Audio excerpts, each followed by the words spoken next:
ఆ లెటర్లో ఏం రాస్తుంది? హాయ్ ఆది, ఎలా ఉన్నావు?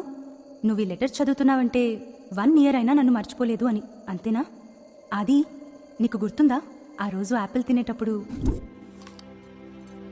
ఆది, మనం ఇద్దరం ఇంత హ్యాపీగా ఉన్నాం కదా, నేను సడన్ గా ఓ రోజు చనిపోతే నువ్వేం చేస్తావు?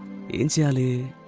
ఏంటి ఆలోచిస్తున్నావు? అన్నం తినలేవు, నిద్ర రాదు, పని చేయలేవు, ఇంకో అమ్మాయిని పెళ్లి చేసుకోవడానికి ఛాన్సే లేదు. ఓ, తలుచుకుంటేనే భయం వేస్తుందిరా. దాని గురించి నువ్వేం టెన్షన్ పడద్దు. జోని 4 ఏళ్లు లవ్ చేశా, తను విడిచిపెట్టిన ఒక్క నెలలో నేను లవ్ చేయలేదా? అంతే. తాను నేను ఒకటేనా? నువ్వు స్పెషల్, నీతో అటాచ్మెంట్ ఎక్కువ కదా.